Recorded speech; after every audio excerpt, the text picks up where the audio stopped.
Coffee. Mom asked as I dragged in. Is that even a question? I chuckled before cupping the warm mug in my hands and taking a sip. My mother walked around the kitchen and squeezed my shoulders. Happy birthday, babe. I looked up at my mom and smiled. Thanks, Mom.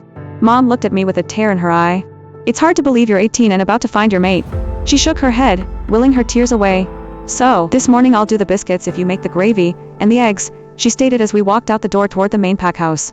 Deal, I replied, yawning.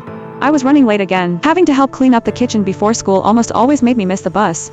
But I caught it today, much to my surprise. I took a seat near the front and let out a sigh. My wolf paced in my head, anxiously awaiting my daily humiliations. I took a deep breath, trying to calm us both down. Today is going to suck. But we're almost done. 2 weeks left until graduation. When I got off the bus, I made my way into the high school, and instantly lowered my head, hoping to pass through the halls unnoticed. Well, if it isn't the birthday girl. Mariah boomed from behind. I turned around. Hi, Mariah, you're 18 now. You know what that means, one of her minions spat. Oh, does little Miss Omega think she'll be getting a mate? Mariah scoffed.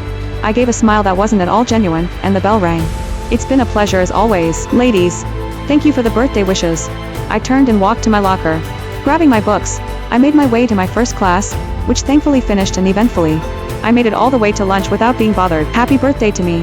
I chuckled at the thought. Move. I closed my eyes and let out a breath before turning, lowering my head in submission as I did. Mariah.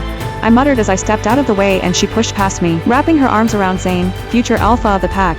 Suddenly, I smelled something absolutely breathtaking. Like cinnamon and pine.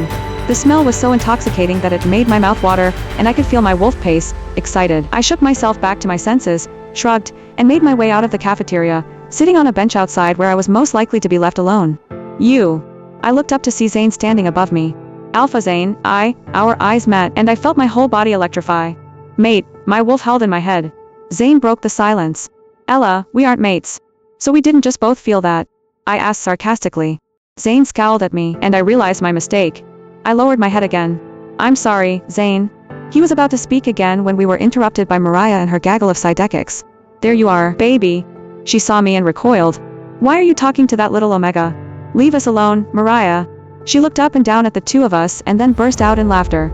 Wait, you too. Oh, Omega, you aim high, don't you? Zane is mine, slut. Mariah slapped me, and I flinched, my cheek stinging a bit.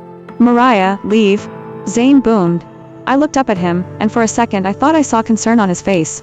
But, baby, she is. Mariah stopped talking, when Zane turned his glare to her. She stomped off, leaving the two of us alone. If you're going to reject me, then do it. I spoke defiantly before looking down again, but there was nothing. I looked up and Zane was gone. Great. I mumbled to myself. Just what I needed today. Of all the people to be mated to, I had to get Zane Davis. He wasn't a horrible guy, but he wasn't exactly amazing either. When the bell sounded, I made my way to my next class of the day, only to be pushed from behind. We aren't finished here. Mariah's voice was low and cold. Mariah, I started as I got up off the ground. He's going to reject me, so stop. Yes, he is, because why on earth would an alpha want you? She snapped. You are nothing. Exactly.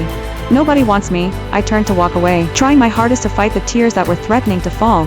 I didn't want to admit that I was hurt by the fact that my mate didn't seem to want me. I made it back home to be surprised with a cake and a small present. Even though we were at the bottom of the pecking order, my mom was always bright and kind. I love you, sweetheart. My mom hugged me as she cleaned up before we headed to the pack house to make dinner for everyone. We worked together in the kitchen, making my favorite meal for the pack dinner as a small celebration between ourselves. We were laughing and enjoying ourselves until Zane walked in. Our eyes met and he walked toward me. I need a minute with Ella. My mom nodded and he led me to one of the back offices.